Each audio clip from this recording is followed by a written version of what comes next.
The eerie glow of blue-green lights reflected off metal surfaces throughout Borealis 17 space station. Aaron Pierce leaned against a rusted bulkhead, watching the crowd of interstellar traders, smugglers, and questionable characters mill about.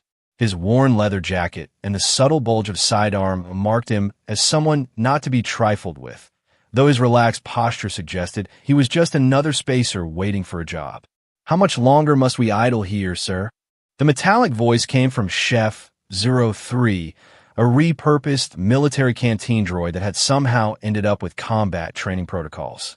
The droid's humanoid frame was adorned with several cooking implements, though the knife holster at its hip contained something far deadlier than a kitchen utensil. "Patience, Chef," Aaron replied, his eyes scanning the crowds. "Our contact said the package would arrive through Sector B. We're just waiting for the handoff. I could prepare a small snack while we wait. Perhaps some Alturian pepper strips? They're quite lethal. Delectable when properly seasoned." Aaron suppressed a smile. Chef's personality matrix had developed a peculiar fascination with comparing cooking to combat, resulting in the strangest culinary metaphors in the galaxy. His communicator buzzed. A text message scrolled across the screen. "Proceed to Hall D for package retrieval. Immediate collection required." Finally, Aaron muttered, "Let's go, Chef." They navigated through the winding corridors of Borealis 17, moving from the relatively reputable trading sections toward the shadier areas. Hall D was located in a remote corner of the station, a place Aaron rarely frequented. When they arrived, Aaron stopped short. Instead of finding a simple exchange point, they had walked into what appeared to be a private auction. About 24 beings of various species sat in a semicircle before a small stage. Armed guards stood at intervals around the perimeter. "Sir," Chef 03 whispered, optical sensors rapidly scanning the environment. Threat assessment indicates armed crowd and what appears to be a slave trading operation. Sentient or hybrid sentient trafficking in progress. Survival probability if we cause disturbance, 18%. Aaron's jaw tightened. This wasn't a deal. We're just supposed to pick up cargo, not people. He began to back away, intending to contact his employer for clarification, when a commotion erupted at the front of the hall. Two burly guards dragged a struggling figure onto the stage. Even from a distance, Aaron could see it was a female humanoid, her skin an iridescent blue-violet that seemed to shimmer in the harsh lights. Heavy chains bound her wrists and ankles, and some kind of dampening collar circled her neck. "Our next item," announced an oily voice from the stage, a rare Nizalian princess, capable of energy confluence, a biological trait that allows for memory sharing and power amplification. Starting bid, 50,000 credits. The captive raised her head, revealing delicate features and striking eyes that glowed with an internal light. Those eyes scanned the crowd desperately and locked onto Aaron's. "Help me." Her voice was barely audible over the starting bids, but somehow Aaron heard it clearly, as if she'd spoken directly into his mind. Something long dormant stirred in Aaron's chest, a sense of justice he thought he'd left behind when he'd resigned his military commission. Before he could reconsider, his hand moved to his blaster. "Sir, I must advise against," Chef began. "Deploy kitchen special number 3, Aaron interrupted. "With pleasure, sir." Chef 03's chest compartment opened, revealing several modified cooking canisters. "This recipe calls for distraction and chaos." Aaron fired 2 shots into the ceiling as Chef tossed several smoke bombs, repurposed cooking spray canisters, into the crowd. Pandemonium erupted instantaneously. The auction attendees scrambled in all directions, while security guards drew weapons and fired blindly through the rapidly thickening smoke. Taking advantage of the confusion, Aaron rushed the stage, ducking blaster fire. He reached the captive woman and quickly examined her restraints. "Stand back," he warned, before using his blaster on the lowest setting to sever the chains binding her to the stage. The dampening collar was more complicated, but he found its locking mechanism and managed to deactivate it.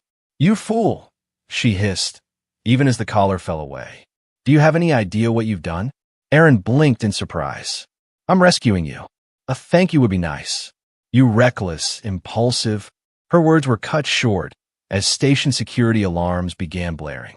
Save the lecture for later. Aaron grabbed her arm. Chef. Extraction route. The droid appeared through the smoke, one mechanical hand holding what appeared to be a modified kitchen torch, now functioning as an impromptu flamethrower. This way, sir. I've prepared a delicious escape plan.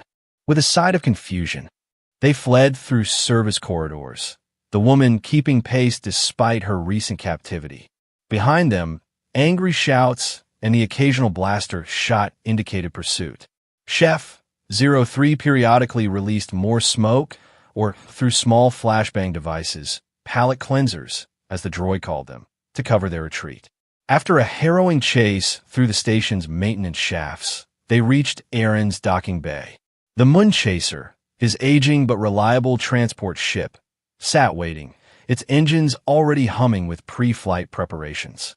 Get in, Aaron shouted, slapping the entry panel. The boarding ramp descended, and they rushed inside. Aaron sprinted to the cockpit, slid into the pilot's seat, and began the emergency launch sequence. Outside, station security forces were converging on the docking bay. Docking clamps released. Chef 03 announced from the co-pilot's position, recommending immediate departure before our unwelcome guests arrive with their unpalatable intentions. The ship lurched as Aaron applied full thrust, barely clearing the bay doors before they began to close. The Moon Chaser shot into open space, rapidly putting distance between them and Borealis 17. Only when they were safely in the void did Aaron turn to their unexpected passenger, who had followed them to the cockpit and now stood watching him with an unreadable expression. So, he said, trying to sound casual despite his racing pulse, want to tell me who you are and why those people had you in chains? The woman straightened, her iridescent skin catching the starlight from the viewport. Despite her recent captivity, she carried herself with unmistakable dignity. I am Zalara, daughter of the High Sovereign of Astrian, of the Nazalian people. Her voice was clear and melodious, with a subtle accent that made the ship's translation matrix unnecessary. And you, Earthman, have just involved yourself in something far beyond your understanding. Great, Aaron muttered. Chef, set course for the nearest neutral port. We'll drop our guest off somewhere safe, and then. A new guest means new cuisine opportunities. Chef 03 interrupted, optical sensors focusing on Zalara with mechanical enthusiasm. I could prepare some traditional Earth dishes with Nazalian flavor profiles. Or perhaps serve a new fusion recipe. Zalara ignored the droid, her glowing eyes fixed on Aaron. You freed me from chains, Earthman, but my kin say you must take us all, or... She trailed off, leaving the implicit threat hanging in the recycled air of the cockpit.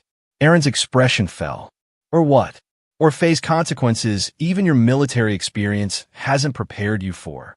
The ship hurtled through space, carrying them toward a destiny Aaron couldn't begin to imagine.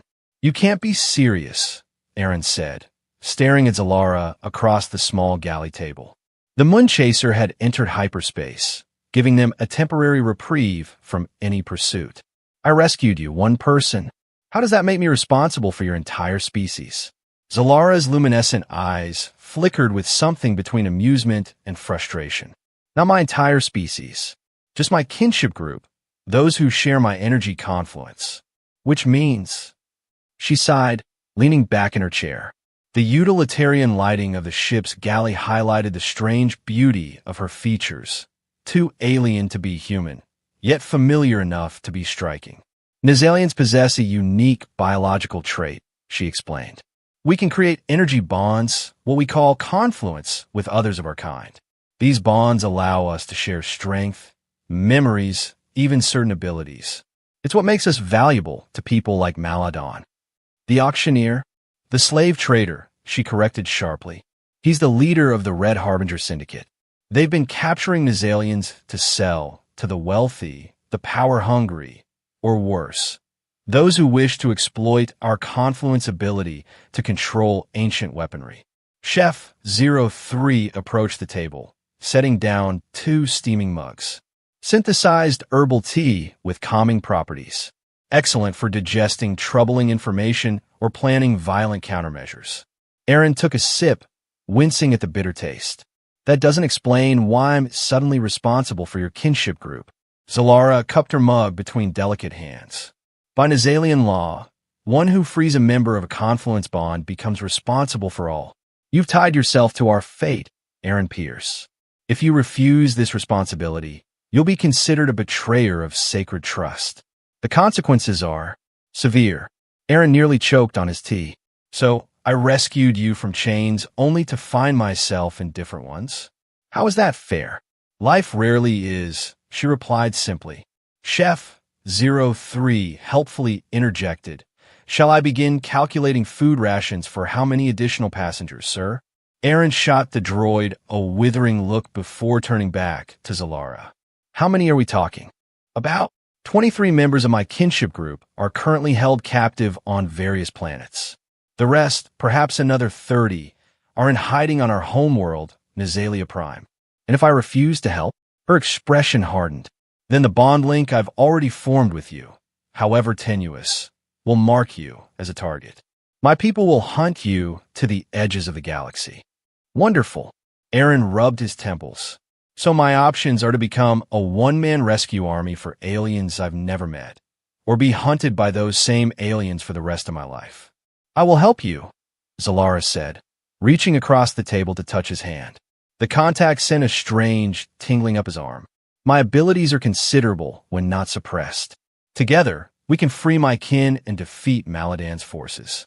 Before Aaron could respond, alarm klaxons blared throughout the ship. Proximity alert. Chef 03 announced. 4 vessels on intercept trajectory. Weapon signatures match known Red Harbinger configurations. How they find us so quickly? Aaron bolted from his seat and rushed to the cockpit, Zalara close behind. The main view screen showed 4 sleek, predatory ships closing rapidly on their position. They've placed a tracker on your ship, Zalara said. It's standard Red Harbinger procedure. Aaron swore under his breath as he dropped into the pilot's seat. Chef, start scanning for transmitters. We need to find and disable it. Already scanning, sir. Additionally, I've prepared the defensive systems with a special recipe of plasma charges and disruptor fields. Zalara leaned over Aaron's shoulder, pointing at the navigation display. We should head for Nazalia Prime. My people can help us there. Your people who might kill me if I don't agree to help them? Aaron shot back. Better than certain death at Maladan's hands, she countered. He'll skin you alive for interfering with his auction. The pursuing ships were gaining rapidly. Aaron made a split-second decision, punching new coordinates into the navigation computer. We'll go through the asteroid belt in the Callisto sector, he said. Might shake them off our tail. A bold move, sir, Chef 03 commented. Like adding ghost peppers to a delicate souffle. Unexpected and potentially catastrophic. The Moonchaser shuddered as its engines strained to accelerate. The 4 Red Harbinger ships adjusted course to follow. Zalara, Aaron said, not taking his eyes off the controls. If we survive this, we're going to have a serious conversation about what exactly your people expect from me. If we survive, she agreed, her voice softening slightly. I promise you won't face this burden alone. The ship hurtled deeper into space, the red markers of their pursuers blinking ominously on the radar display. Aaron found himself in the role of unwitting protector to a race he knew nothing about, committed to a cause he hadn't chosen. To Nazalia Prime, then, he muttered, setting their course toward the asteroid belt. Let's hope your family is as grateful as you claim they'll be. Zalara's only response was a solemn nod as the stars streaked past the viewport, pulling them toward an uncertain future. Approaching the asteroid belt now, Aaron announced, his hands flying over the controls. The Moonchaser responded with the sluggishness of an aging vessel pushed beyond its limits. Chef, weapons systems ready. All culinary defense mechanisms prepped and ready to serve, sir, the droid replied from the weapons console. Our menu today features proton torpedoes with a side of laser cannons. Behind them, the 4 Red Harbinger vessels had spread into an attack formation, clearly intending to box in the Moonchaser. Occasional energy blasts from their forward cannons sizzled past, too close for comfort. "Hold on," Aaron called out as he sent the ship into a steep dive toward the belt. Massive asteroids loomed ahead, rotating slowly in their eternal dance. The first pursuer fired a volley of shots that grazed the Moonchaser's shields. The ship shuddered violently. "Shield integrity at 70%, Chef 03 reported. Like an overcooked pastry crust, still functional but increasingly brittle." Aaron gritted his teeth and plunged the ship into the asteroid field. He weaved between enormous space rocks, some the size of small moons, relying on instinct and years of experience to guide his movements. "They're still following," Zalara observed, gripping the edge of the console as the ship lurched again. Not for long. Aaron spotted a narrow passage between two particularly massive asteroids. "Chef, rear torpedo, wide dispersal pattern. Fire on my mark." Torpedo primed and seasoned to perfection. Aaron waited until the last possible moment before yanking the controls hard apart. The Moonchaser scraped through the gap with barely inches to spare. "Mark!" Chef 03 fired the torpedo behind them. It detonated in a brilliant flash, the shockwave sending smaller asteroids tumbling in all directions. Two of the pursuing ships couldn't maneuver in time.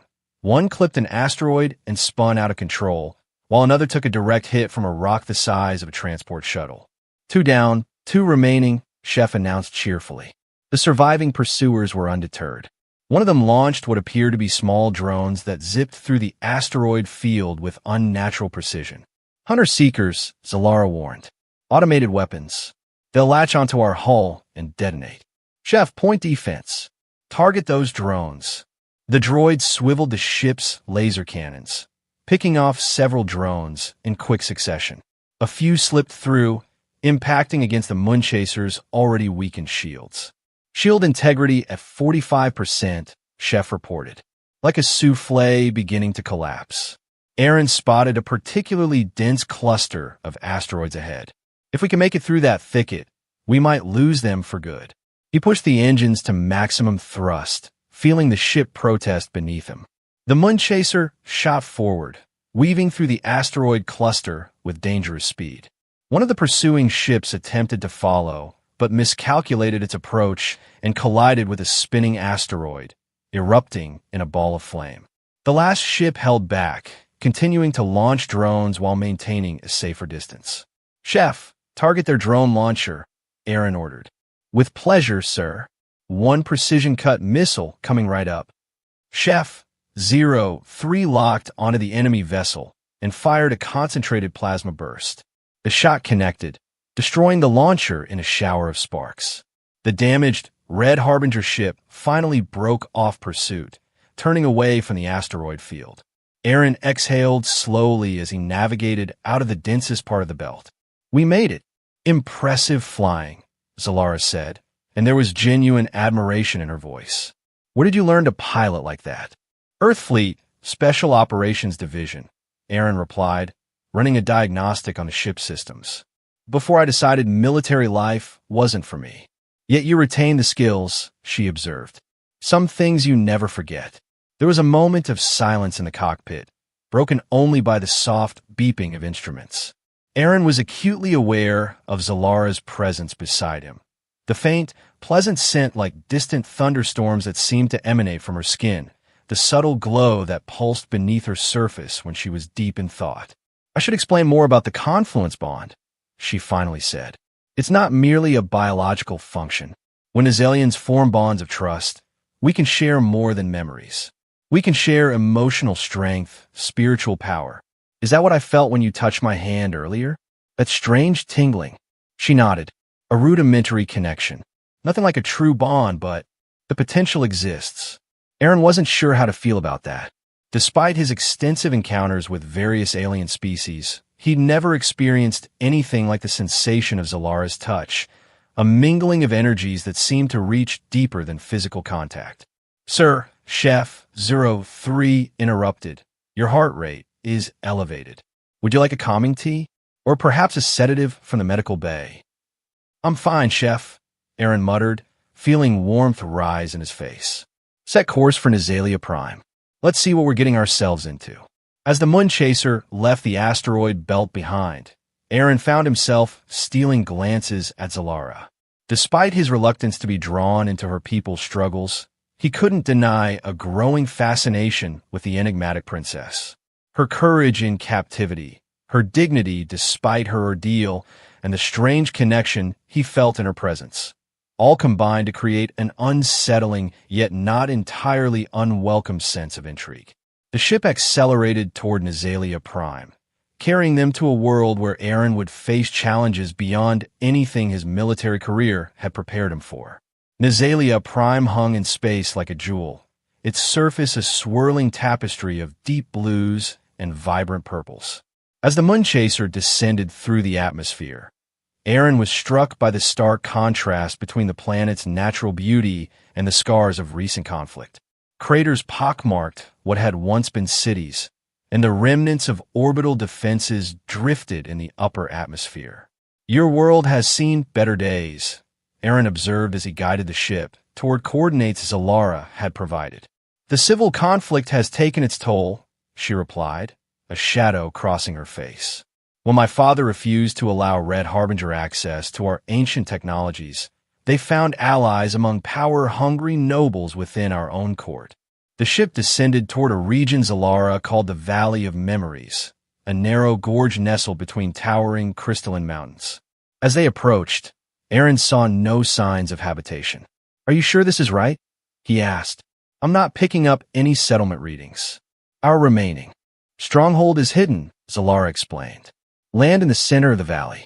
There's a concealed entrance to the old palace catacombs. Aaron brought the ship down gently, settling on a flat expanse of iridescent stone. The moment they touched down, Chef 03 reported unusual energy readings surrounding the ship. We're being scanned, the droid announced. Multiple organic signatures converging on our position. Defensive systems ready if needed. Stand down, Chef, Aaron ordered. Let's see who comes to greet us before we start shooting. They descended the boarding ramp into the alien landscape. The air was thick with moisture, carrying scents of unfamiliar vegetation. Aaron kept his hand near his blaster, eyes scanning the perimeter. At first, there was nothing. Then, as if materializing from the very air, a dozen figures emerged from concealed positions among the rocks. Most were female, their skin showing the same iridescent quality as Zalara's, though in varying hues. Several male warriors accompanied them, bearing weapons that pulsed with internal energy. Stay behind me, Aaron muttered to Zalara, but she stepped forward instead. I've returned, she called out in her native tongue, which Aaron's translator rendered in slightly delayed English.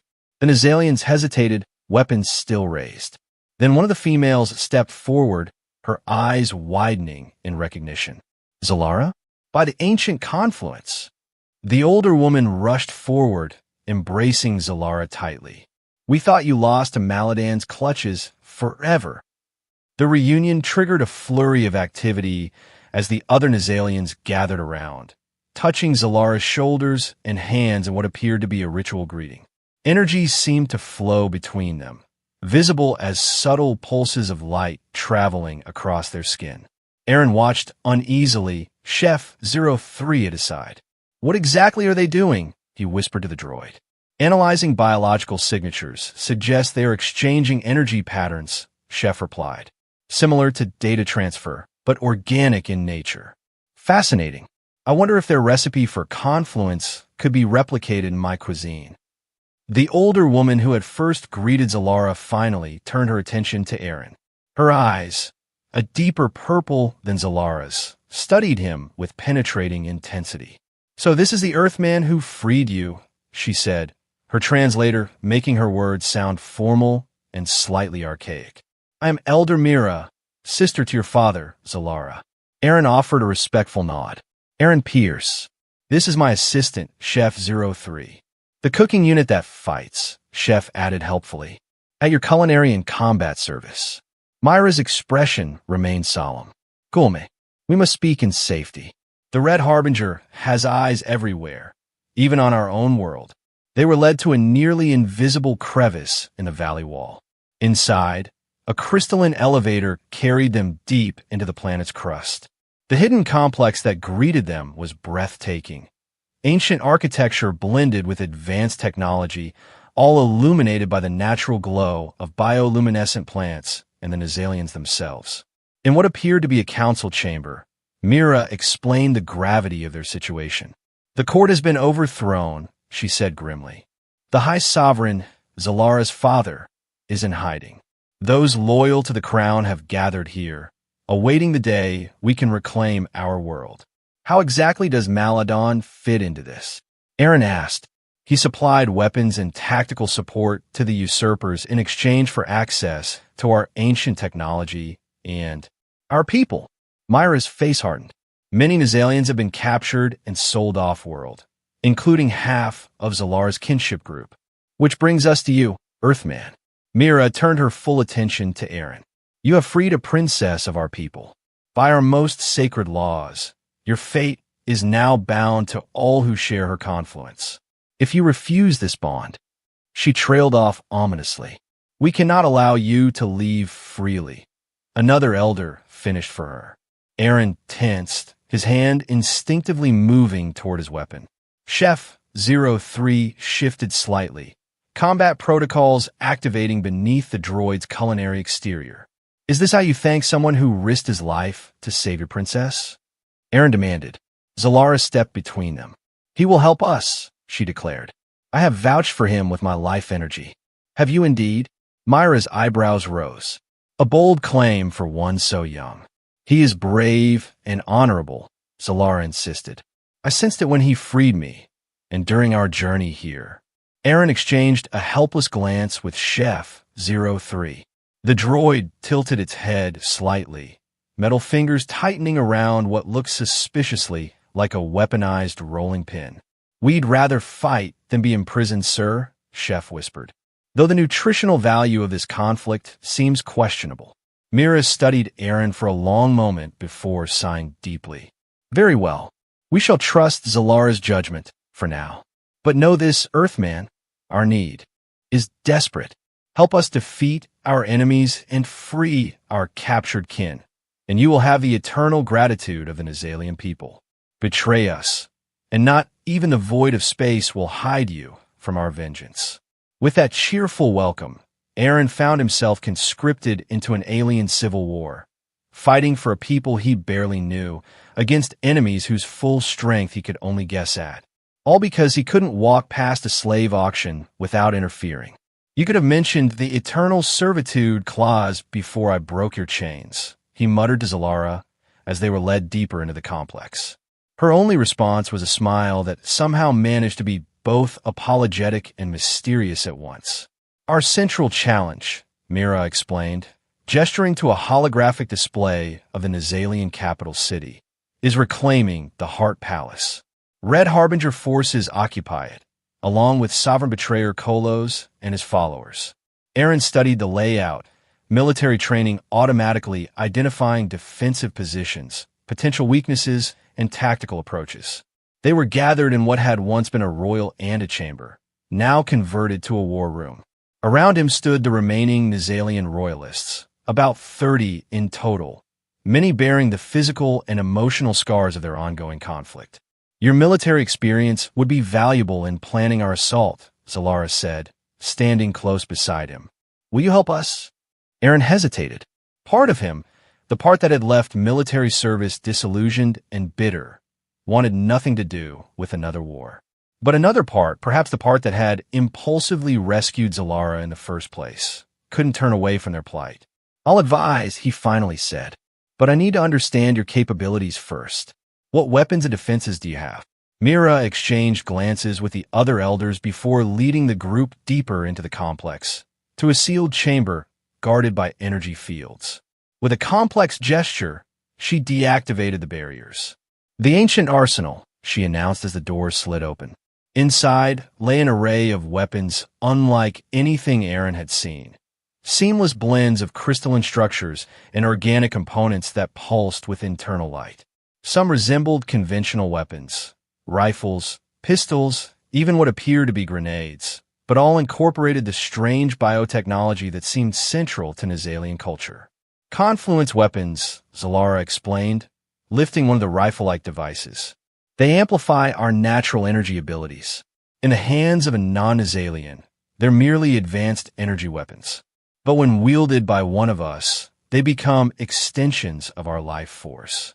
Chef 03's optical sensors whirred with interest. Fascinating. Biological interfaces with technological components. Like a perfect fusion cuisine. The droid reached toward one of the smaller devices. May I? Careful, Miro warned. They can be temperamental with non-organic beings. Chef picked up the device anyway, examining it from various angles. If equipped with such technology, my chopping defensive capabilities, would increase by approximately 78%. Some of our people doubt you can lead us effectively, one of the male warriors said to Aaron. How can an Earthman understand the ways of confluence? I don't need to understand every aspect of your biology to plan an effective assault, Aaron replied evenly. And frankly, I didn't ask for this responsibility. Your princess here decided my fate for me. You saved me freely, Zalara countered. No one forced your hand on Borealis 17. I saved you because it was the right thing to do, not because I wanted to lead an alien resistance movement. The tension in the room thickened. Several Nazalians murmured among themselves, clearly questioning Aaron's commitment to their cause. Zalara's expression softened. Why did you leave your military service, Aaron? You clearly have the skills of commander. The question caught him off guard. That's personal. We're asking you to risk your life for us, she persisted gently. At least tell us why you're so reluctant to lead. Aaron looked around at the expectant faces and sighed. I left because I was betrayed. My commanding officer sacrificed my team for political gain. 8 good soldiers died because someone higher up decided their lives were worth less than a favorable news headline. The bitterness in his voice was palpable. I swore I'd never again put myself in a position where I had to follow orders I knew were wrong, or give orders that might get people killed for no good reason. A heavy silence followed his words. Finally, Mira stepped forward. We do not ask for blind obedience, Earthman. We ask for partnership. Your experience, combined with our knowledge of Nazalia and our abilities. Together, perhaps we can succeed where either alone would fail. Aaron studied the determined faces around him. Despite his reservations, he found himself nodding slowly. All right, let's start planning. He turned back to the holographic display. Tell me everything about the palace defenses, the Red Harbinger forces, and your people's capabilities. If we're going to do this, we need every advantage we can get. For the next several hours, they developed a 2-pronged strategy. A diversionary attack on the palace's main entrance, while a smaller infiltration team would use the ancient catacombs to access the central command area. Chef 03 would support the diversion team, using modified Nazalian weapons and what the droid enthusiastically called cuisine-based chaos generators. As the planning session concluded, Zalara followed Aaron to a small chamber that had been allocated for his use. Thank you, she said simply, for agreeing to help us. Did I have a choice? He asked, though there was less resentment in his tone than before. There are always choices. She hesitated, then added, I sensed something when you spoke of your past. A deep wound that hasn't healed. Aaron turned away. Don't use your confluence abilities to psychoanalyze me. It wasn't confluence, just understanding. She moved closer, her presence bringing that now familiar tingling sensation. Trust works both ways, Aaron. If you're to lead us in a battle, we need to trust each other completely. Despite his residual wariness, Aaron found himself responding to her earnestness. There was something about Zalara, a sincerity, a quiet strength, that resonated with him. I trust you, he admitted. More than I probably should, given how little time we've known each other. Maybe that's your alien influence at work. She smiled. Or perhaps it's simply recognition of kindred spirits. We both know what it means to be betrayed by those we should have been able to trust. Their eyes met, and for a moment, The connection between them seemed to transcend the physical, a bridge of understanding that required no words. The moment was broken by Chef 03's arrival, the droid carrying an assortment of modified weapons. "Sir, I've completed the culinary upgrades to our arsenal. These wall-breaching charges should create an opening large enough for the diversion team to..." The droid paused, optical sensors shifting between Aaron and Zalara. "Have I interrupted a nutritional moment? My social protocols indicate this might be what humans call chemistry. Though, of course, Princess Zalara isn't human, so perhaps xenochemistry would be more accurate." "Your timing is fine, Chef," Aaron said, stepping back from Zalara. "We were just strategizing." "Of course, sir. The best recipes always require careful planning before execution." As the droid launched into a detailed explanation of weapon modifications, Aaron found his thoughts returning to Zalara and the strange connection they seemed to be forming. Whatever happened in the coming battle, he realized his life had irrevocably changed the moment he decided to intervene at that auction. For better or worse, his fate was now entwined with the Nazalian people and with their enigmatic princess. The assault on the Heart Palace began at dawn. From his position overlooking the capital city, Aaron watched as Chef 03 led the diversionary team toward the main gates. The droid had embraced its role with alarming enthusiasm, outfitting itself with an assortment of modified Nazalian weapons and what it referred to as kitchen implements of destruction. "Diversion team in position," crackled Chef's voice through the comm system, preparing to serve the first course. Aaron nodded to Zalara, who stood beside him with a small infiltration team of 6 elite Nazalian warriors. "That's our cue. Let's move." They descended into the ancient catacombs beneath the city, a labyrinth of crystalline tunnels that glowed with bioluminescent fungi. Zalara led the way, her intimate knowledge of the royal passageways guiding them beneath the heavily fortified palace. Above ground, the sounds of explosion and weapons fire echoed through the comm system. Chef 03 was creating exactly the kind of chaos they needed. "Red Harbinger forces responding as anticipated," the droid reported. "Their defenses are quite crispy around the edges now. We've breached the outer wall with minimal casualties." "Keep them occupied," Aaron instructed. "We're approaching the central access point." The infiltration team reached a sealed doorway inscribed with ancient Nazalian symbols. Zalara pressed her palm against it, and the symbols flared with light, responding to her royal lineage. The door slid open silently. "The royal chambers are 2 levels up," she whispered. "That's where they'll be coordinating the defense." Aaron checked his weapon, a modified Nazalian energy rifle that felt strangely warm in his hands. "Remember, our primary objective is to capture, not kill. We need sovereign betrayer Kolos alive to legitimize our counter-coup." The warriors nodded grimly. They moved through the palace interior like shadows, dispatching the occasional guard with silent efficiency. The diversion was working. Most of the Red Harbinger forces had been drawn to the main gates. They were halfway to the royal chambers when disaster struck. A hidden sensor triggered, bathing the corridor in pulsing red light. Alarm klaxons blared throughout the palace. "Infiltration detected," announced a mechanical voice. Security protocols engaged.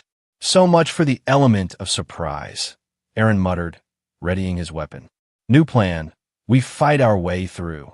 The first wave of defenders appeared at the far end of the corridor, a mix of Red Harbinger mercenaries and Nazalian traders. Energy weapons flared, filling the air with deadly light. Aaron and the infiltration team took cover behind ornate pillars, returning fire. The Nazalian warriors used their confluence abilities to coordinate their attacks with uncanny precision, moving as if they shared a single mind. "Chef," Aaron called into his comm unit, "we've been made. Need you to accelerate the timetable." "Understood, sir," came the droid's reply, accompanied by the sound of heavy weapons fire. "Preparing to serve the main course ahead of schedule. I do hope the Resistance appreciates good timing as much as they appreciate good cuisine." The firefight in the corridor intensified. One of the Nazalian warriors fell, wounded by a plasma burst. Zalara moved to his side, her hands glowing as she shared her energy to stabilize him. "We can't stay pinned down here," Aaron said, assessing their deteriorating position. "We need to push forward before reinforcements arrive." A new voice echoed through the corridor, cold, commanding, and distinctly human. "I'm afraid reinforcements have already arrived, Captain Pierce." A tall figure stepped into view at the far end of the corridor, flanked by heavily armed guards. Even at a distance, Aaron recognized the distinctive uniform of the Red Harbinger's upper echelon. "Commander Gethrin," Zalara hissed, her voice thick with hatred. Maladan's right hand. Gethrin smiled thinly. "Princess Zalara, how kind of you to return to us. And you've brought a new plaything, an Earthman with delusions of heroism." The commander raised his arm, revealing a cybernetic enhancement that pulsed with stolen Nizalian energy. "Did you tell your new friend what happened to the last outsiders who interfered in our business?" Without warning, Gethrin's cybernetic arm transformed, components shifting to form what appeared to be a concentrated energy weapon. He fired before Aaron could react, the blast striking inches from Aaron's position and showering him with superheated debris. "Fall back," Aaron ordered, realizing they were outmatched in the narrow corridor. "Get to the secondary passage." The infiltration team retreated, laying down covering fire. Zalara helped the wounded warrior, half carrying him as they withdrew to a side passage. Gethrin's laughter echoed behind them, punctuated by the steady advance of his forces. They found temporary shelter in what appeared to be an ancient meditation chamber. Aaron secured the entrance while Zalara tended to the wounded.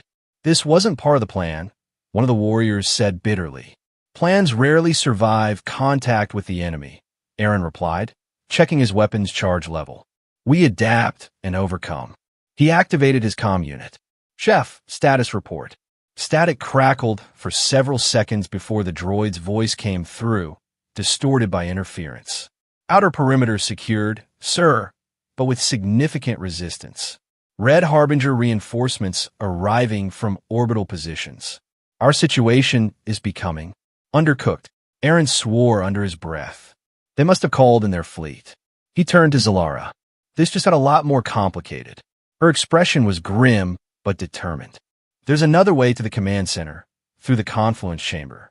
It's more dangerous, but Gethrin won't expect it." "Why not?" "Because only those of royal blood can safely pass through it. The energies there are intense." Aaron considered their limited options. "Lead the way." They moved deeper into the palace, following ancient passages that grew increasingly strange. The walls themselves seemed alive, pulsing with veins of luminescent energy. The air felt thick with power, making the hairs on Aaron's arms stand on end. Finally, they reached the confluence chamber, a vast spherical space dominated by a central column of swirling energy that stretched from floor to ceiling.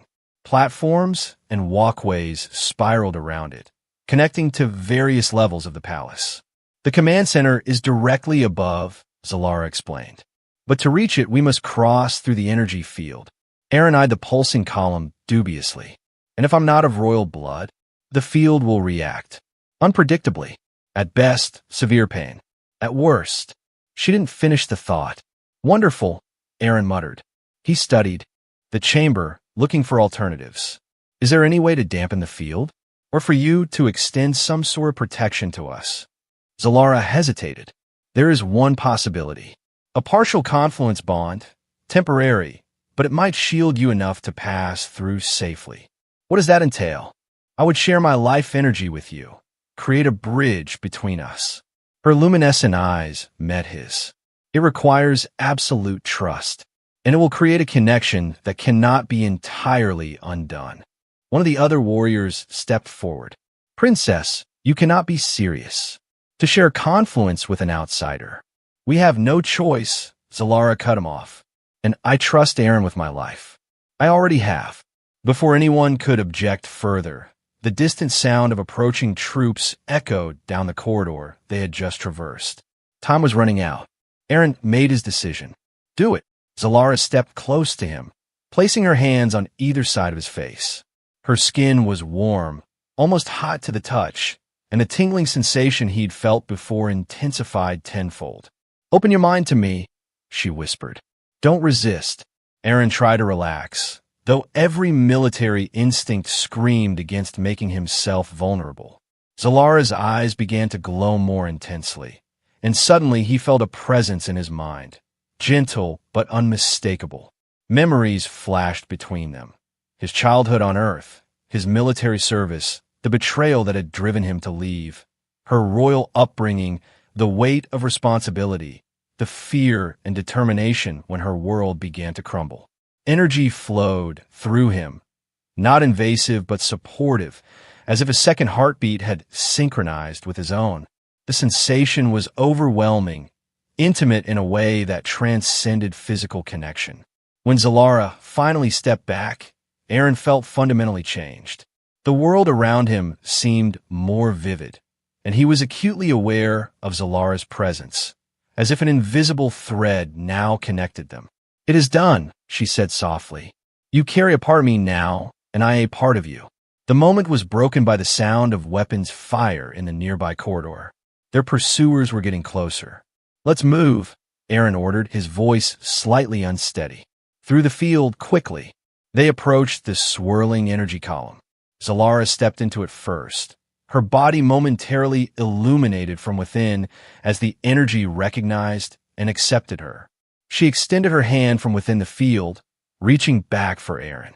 Taking a deep breath, Aaron grasped her hand and stepped forward into the light. Pain seared through him, not unbearable, but intense enough to make him gasp. It felt as if every cell in his body was being examined and judged.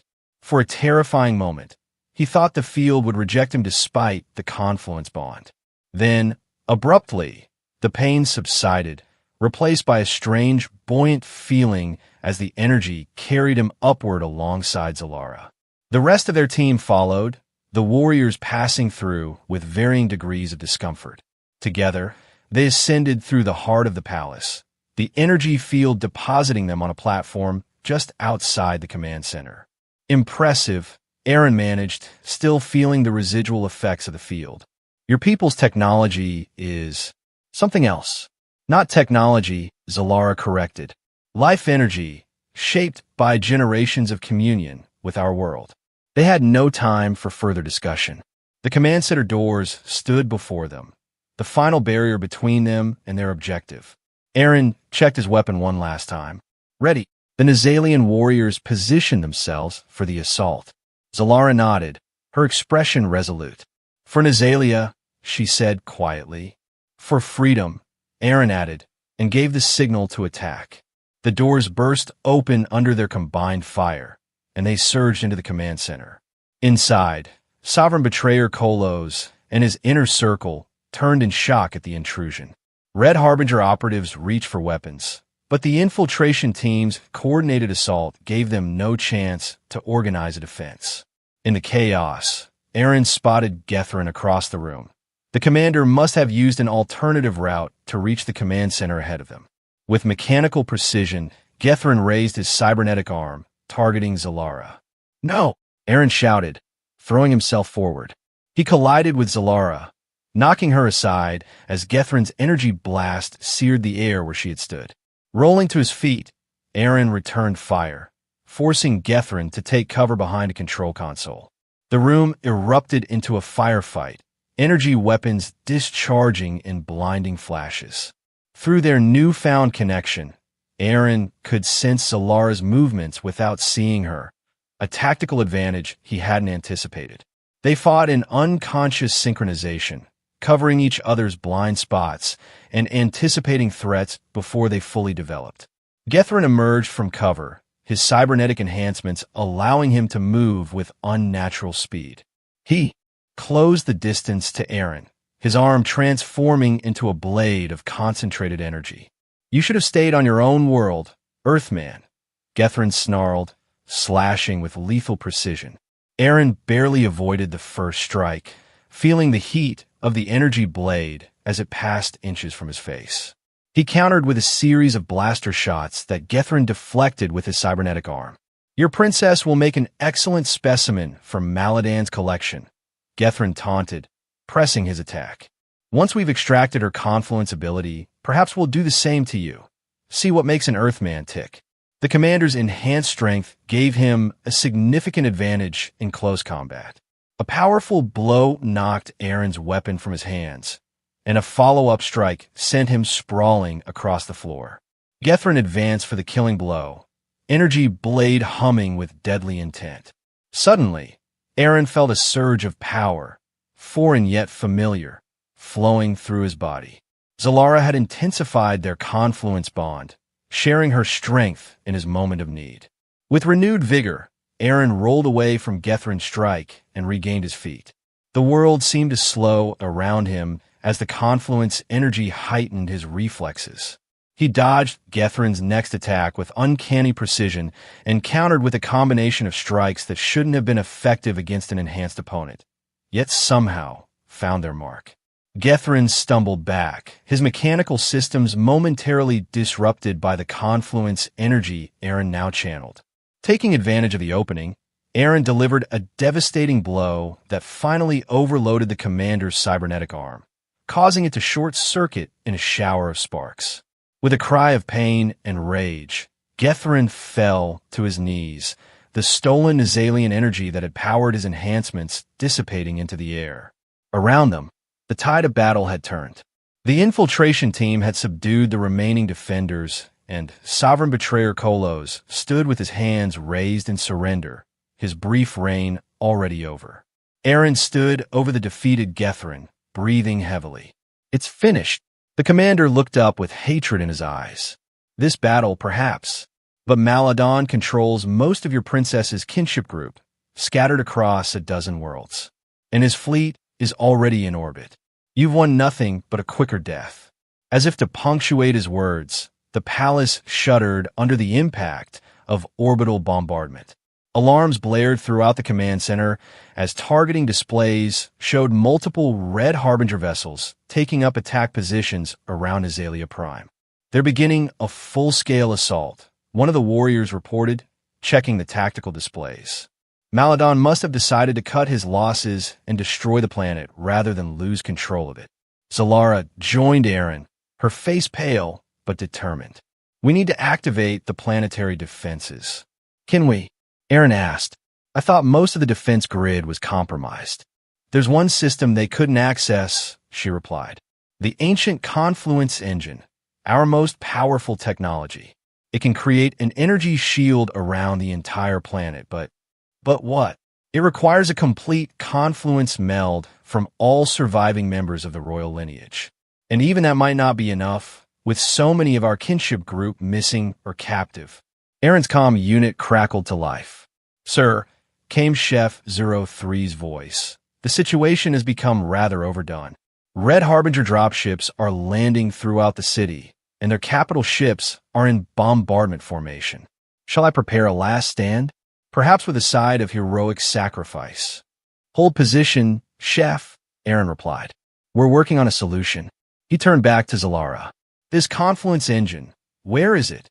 Beneath the palace, in the deepest chamber. But Aaron, without a full kinship confluence, I don't know if we can generate enough energy to power it. Troop transports could be heard landing on the palace roof. Maladan's forces coming to reclaim their prize. Time was running out. Aaron made a decision. Take me to the engine. If your people can use external energy sources, then maybe the bond we've formed can help. It's worth trying. Zalara nodded, hope kindling in her eyes. This way, they hurried from the command center, leaving the warriors to secure their prisoners and prepare for the coming assault. Through corridors and down ancient stairways they ran, deeper into the heart of the palace than Aaron had thought possible. Finally, they reached a massive chamber dominated by a structure that defied conventional description. Part machine, part organism, pulsing with the same energy that flowed through the confluence chamber.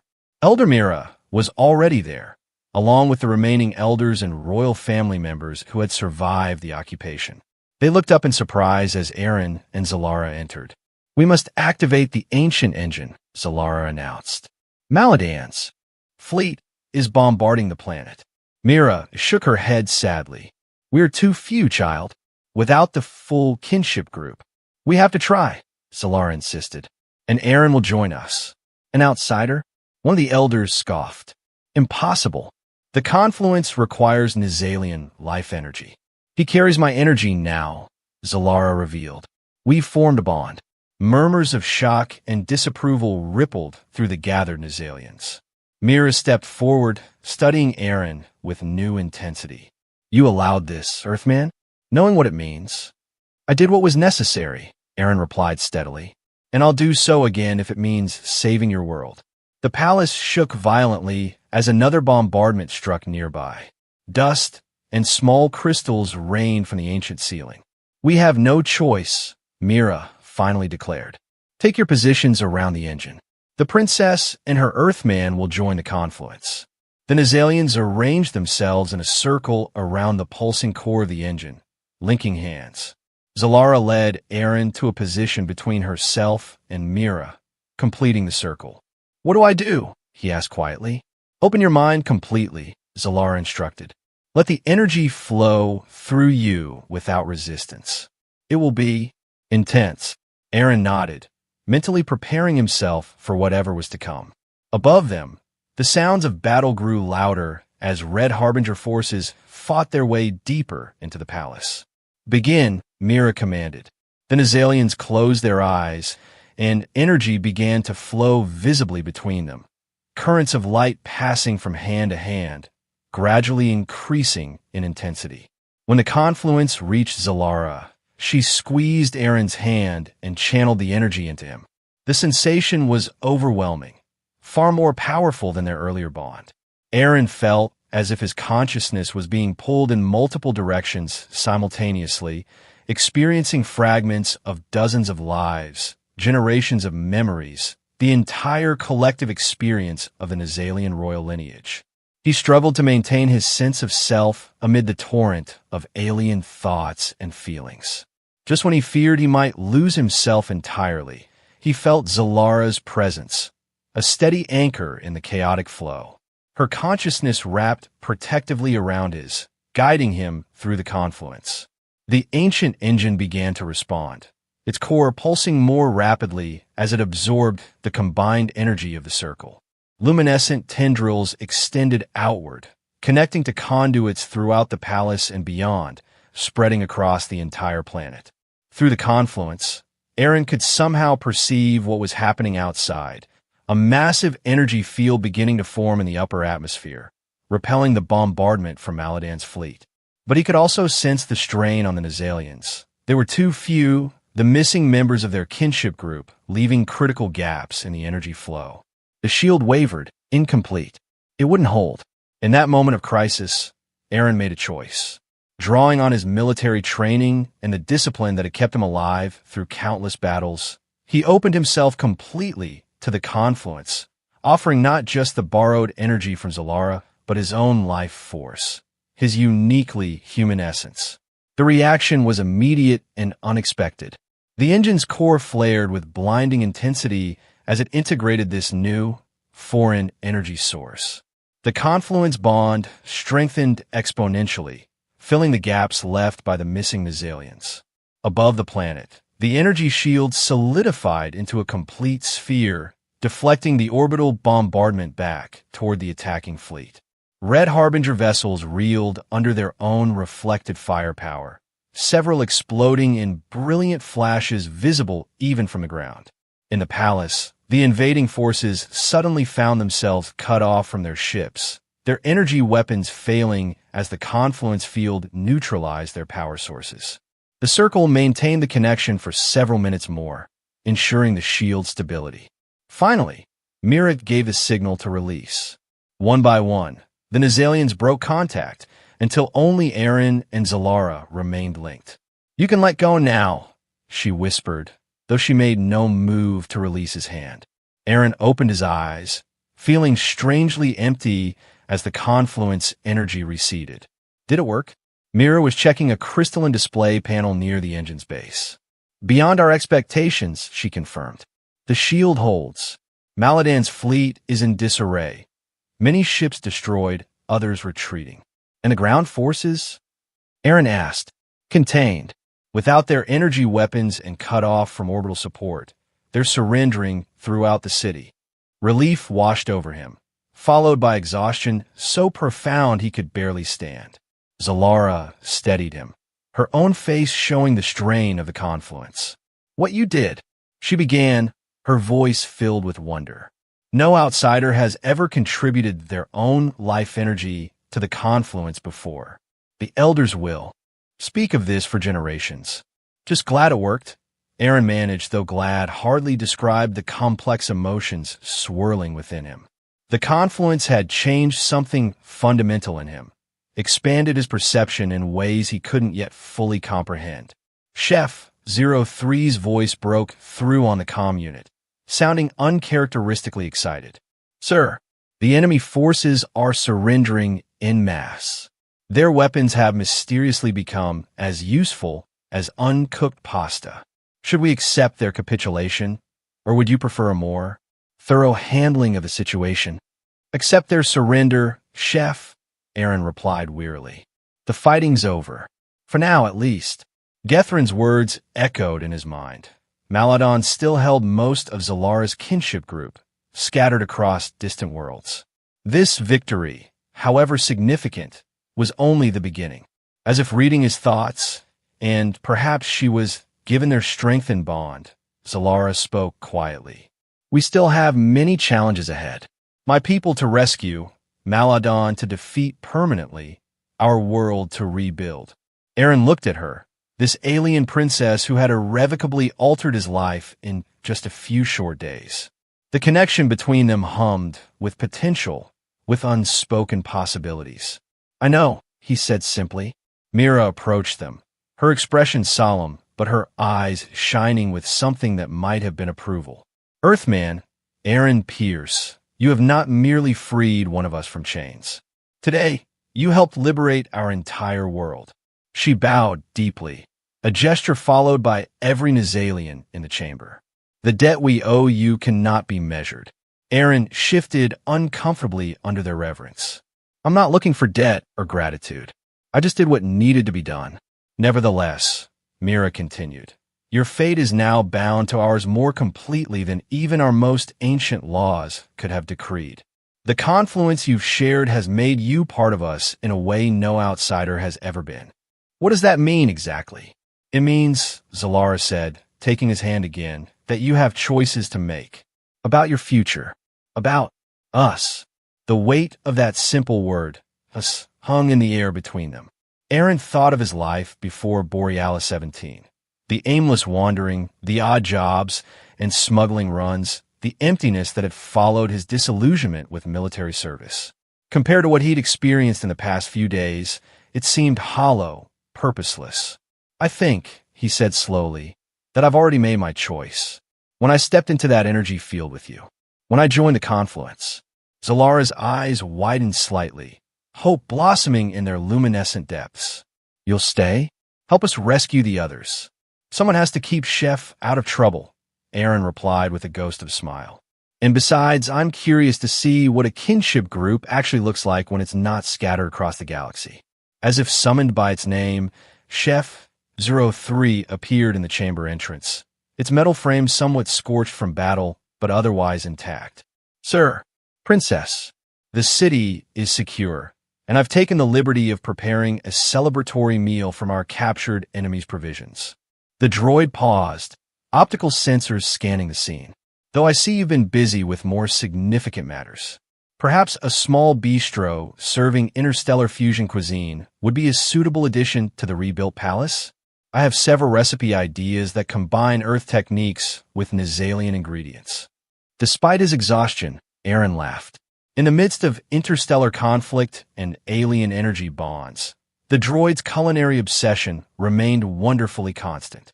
In the days that followed, restoration began throughout Nazalia Prime. The ancient engine continued to provide a protective shield around the planet, though at reduced power to allow for friendly vessels to come and go. Sovereign betrayer Kolos and his loyalists faced justice for their treason, while captured Red Harbinger forces were imprisoned pending diplomatic arrangements with various galactic authorities.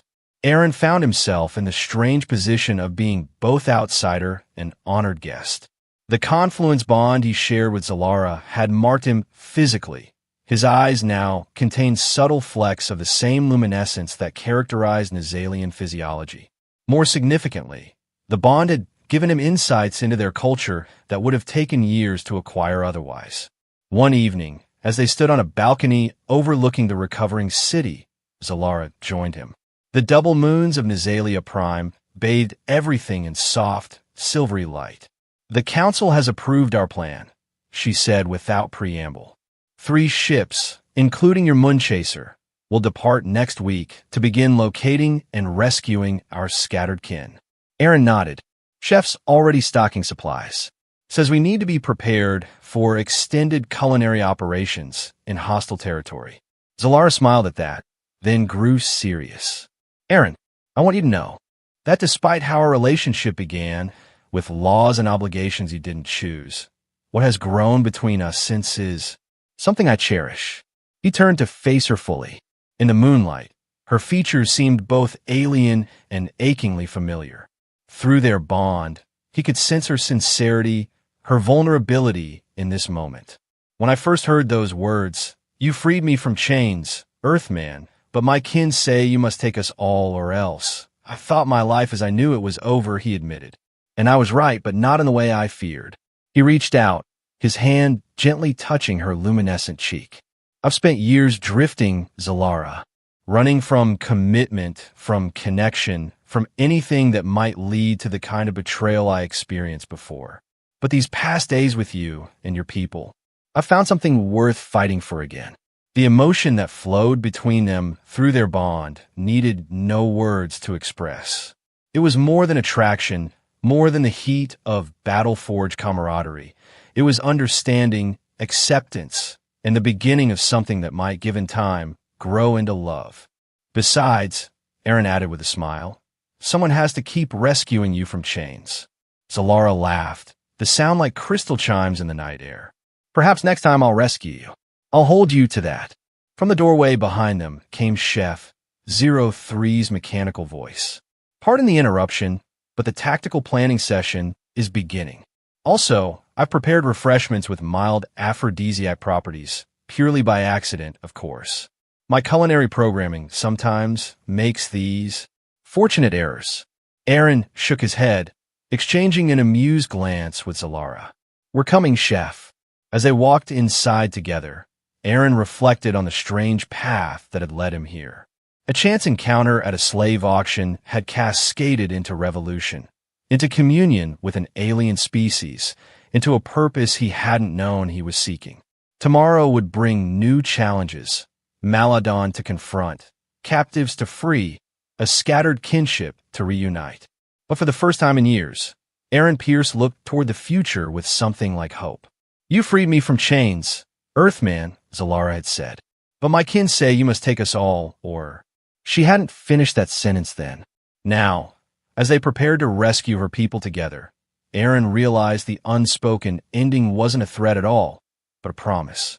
A promise of belonging, of purpose, of connection, things he'd convinced himself he no longer needed or wanted.